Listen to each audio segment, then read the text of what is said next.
Millionaire Pat Toomey. امریکہ کی democratic اور Republican party کے نمائندے اپنے سیاسی حریفوں کی انتخابی مہم کو نقصان پہنچانے کے لیے ایک نیا طریقہ آزما رہے ہیں۔ اپنے سیاسی اشتہاروں میں دونوں پارٹیوں کے نمائندوں نے اپنے مخالفین پر الزام لگایا ہے کہ وہ آزاد تجارت اور چین میں کاروبار کرنے والی کمپنیوں کے لیے ٹیکسوں میں رعایت کی حمایت کر کے امریکہ کا نقصان اور چین کی مدد کر رہے ہیں۔ Job killer Pat Toomey. Maybe he ought to run for Senate in China. نومبر میں کانگریس کے وسط مدتی انتخابات کے لیے سخت مقابلہ جاری ہے۔ رائے عامہ کے جائزے یہ ظاہر کر رہے ہیں کہ امریکی عوام کی نظر اس سال افغانستان اور عراق میں امریکی کارروائیوں پر نہیں بلکہ اندرون ملک معیشت اور بے روزگاری پر ہے۔ ایون ٹریسی کا تعلق کیمپین میڈیا انالیسس گروپ سے ہے جو کسی سیاسی پارٹی سے منسلک نہیں۔ چین ایک بہترین ویلن ہے، اس کی معیشت ترقی کر رہی ہے اور بہت سے لوگ سمجھتے ہیں کہ اس لحاظ سے چین امریکہ کے لیے خطرہ ہے۔ لوگ سمجھتے ہیں کہ چین ان کی نوکری چھیننا چاہتا ہے یا چین ان کے ٹیکس کے پیسے استعمال کر رہا ہے۔ سیاسی پارٹیوں کے نمائندے ان خیالات اور خدشات کو اپنے اشتہاروں میں ہوا دے رہے ہیں۔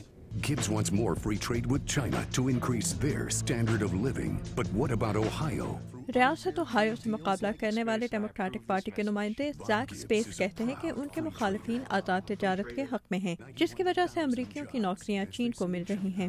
Mr. Gibbs. بعض ماہرین کا کہنا ہے کہ ان اشتہاروں میں بات کو بہت بڑھا چڑھا کر پیش کیا جا رہا ہے۔ واشنگٹن کے ایک تھنک ٹینک کیٹو انسٹیٹیوٹ کے ڈین کرسورٹ کا کہنا ہے کہ گلوبلائزیشن ایک حقیقت ہے اور امریکی عوام اور سیاستدانوں کو اس سے گھبرانا نہیں چاہیے۔ آج ہم ایک متوسط طبقے کی خدمات پر مبنی معیشت ہیں، یعنی کہ 80% امریکی خدمات کے شعبے میں کام کرتے ہیں۔ کسی بھی ترقی یافتہ دولت مند ملک میں اقتصادی ترقی کا یہی رجحان ہوتا ہے۔ ہمیں اپنی پالیسیاں بھی اس حقیقت کو مد نظر رکھتے ہوئے تشکیل دینی چاہیے۔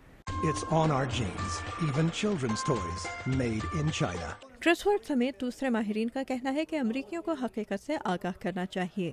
یہ کہتے ہیں کہ جو نوکریاں چین کے پاس جا چکی ہیں وہ اب امریکیوں کے حصے میں واپس نہیں آئیں گی۔ میرا خیال ہے کہ جو سیاستدان امریکہ کے اقتصادی مسائل کی ذمہ داری چین پر ڈالنے کی کوشش کرتا ہے وہ اپنے ووٹروں کو غلط معلومات دے رہا ہے۔ لیکن ٹریسی اور کچھ دوسرے ماہرین کہتے ہیں کہ اس صورت میں حقائق کو پہچاننا بہت مشکل ہے۔ سیاست میں آپ کی مہم کا مقصد آپ کا موقف، آپ کا نقطۂ نظر بیان کرنا ہوتا ہے۔ کیا ٹیکسوں میں رعایت کی وجہ سے نوکریاں چین کے پاس گئیں؟ ایسا بالکل ہوا۔ کیا اوباما کے امدادی منصوبے کی رقم سے چین کی کمپنیوں کو فائدہ ہوا؟ اس میں کوئی شک نہیں۔